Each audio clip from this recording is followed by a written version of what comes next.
Hello and welcome back to another build video.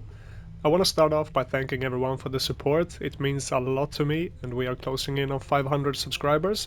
So please make sure to leave a like and subscribe if you enjoy the content, and let's go!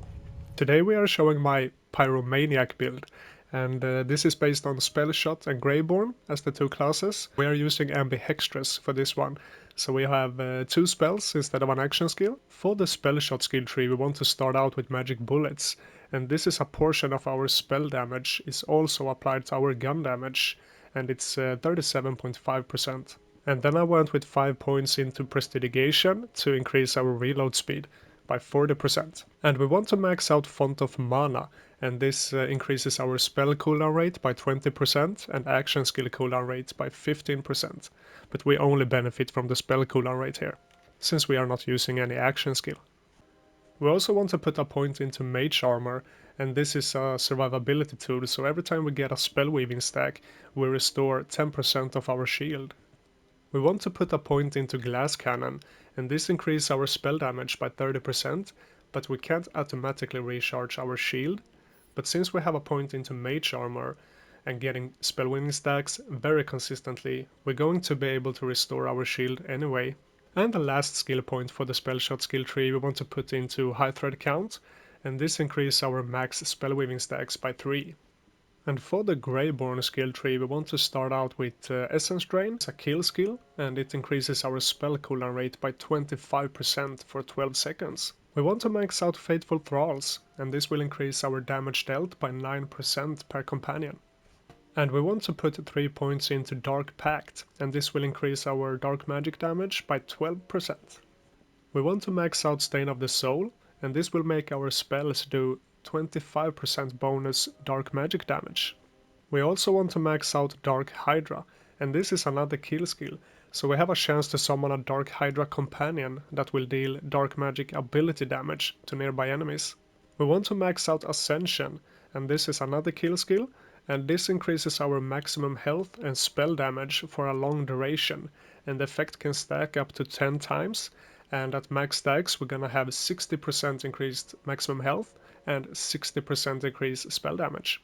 We also want to max out Blast Gasp, and this is whenever we do spell damage, there is a chance we will create a elemental explosion dealing ability damage of the spell's elemental type.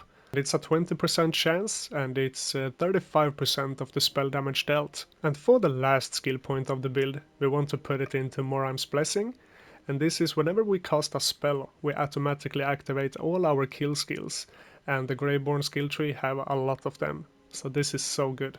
For the hero points we want to max out Strength, and this will increase our critical hit damage. We also want to max out Intelligence, and this will increase our spell cooldown rate. And the last points are personal preference. I put them into Wisdom to get some more status damage. Now, let's take a look at the gear. The main weapon for this build is going to be Gluttony of the Carver. And this is a really strong mobbing weapon and one of my favorite weapons overall in this game. It's a pretty unique weapon, so you throw this out and it explodes and creates a dagger storm.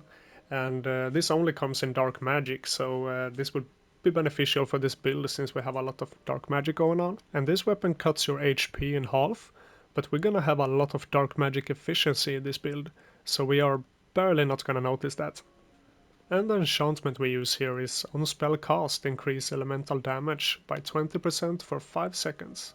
The second weapon we have equipped is a Fear Not of the Champion, and this is mainly to get the Fateful Thrall stacks up during boss fights to increase our damage. You can obviously use this during mobbing if you want to as well. And the enchantment we have here is on spell cast increase fire damage by 30% for 5 seconds. I've already have this enchantment covered in the build, so I would prefer to have the same as the Carver, but not been able to reroll it yet. For the last two weapons we are using a Shadowfire and a Sword Explosion, and these are personal preferences, they are not needed for the build at all, but really fun weapons to use. For the melee weapon we are using a Wailing Banshee, and you can use basically whatever melee weapon you want, as long as you get this enchantment on it. This enchantment is on spell cast to increase dark magic damage by 30% for 5 seconds. For the armor I went with a Paradigm, and this is mainly to increase our ability damage, since Blast Gasp and Dark Hydras do ability damage, but the most important part for this build regarding armor is getting double knots on it. And we are lucky here to have +3 double knots. And the rolls are really good. We have all damage dealt, we have spell damage, and we also have companion critical chance. And as I mentioned, the most important part is to get double knots on the armor. It don't have to be a paradigm. Paradigm is just more optimization. And the reason to why we want double knot on the armor is because whenever the Fatemaker scores a critical hit with a spell, he deals bonus gun damage of his gun's element, and it's 12% of the damage dealt. If we're using laser hands and fully charge them all the time, we guarantee critical hits all the time, and therefore always benefit from double knot. For the shield we are using a body rune, and this is a pretty unique shield. Whenever you kill an enemy you restore 15% of your maximum health, and you also deal 20% bonus fire damage for a short duration. So this is a good shield because we have survivability and we also have damage. And the enchantment we use here is on spell cast, increase fire damage by 30% for 5 seconds. For the rings we want to focus on spell damage and spell critical hit damage. So here we have a purple one, and we have spell damage, dark magic efficiency, which is gonna help us a lot to stay alive, and also the spell critical hit damage. And the second ring here is a Shark's Bane, so we have spell damage, and we have spell critical hit damage, and we also have pistol reload speed, which is going to be useful because the two main weapons we use are going to be pistols. And these rings' effect is on critical hit. The effectiveness of the ring is increased by 33% for a short duration.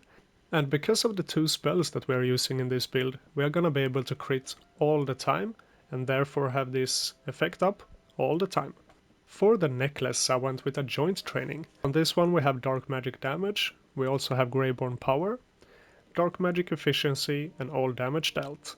And this specific necklace is the Fatemaker critical hits increases the companion critical hit chance by 80% for 6 seconds, and then the companion critical hits increases the Fatemaker's critical hit damage by 30% for 6 seconds.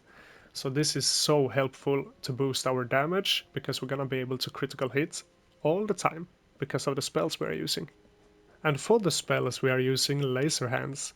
And the laser hands are really unique because if you fully charge them, they are 100% going to critical hit. So you obviously want to make sure when you cast these spells that you always fully charge them. And the enchantment we use here is on spell cast, increase ability damage by 30% for 10 seconds. And this will help increase our blast gasp damage and also the dark hydra damage. And the second laser hand we have here is a little less damage, and on spell cast increase damage dealt by 15% for 10 seconds. And now, let's take a look at some boss melting. Just a moment. I may be able to see more.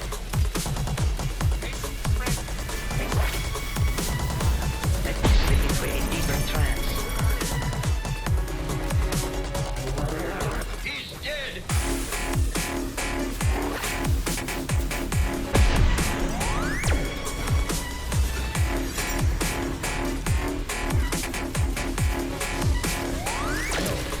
No turning back.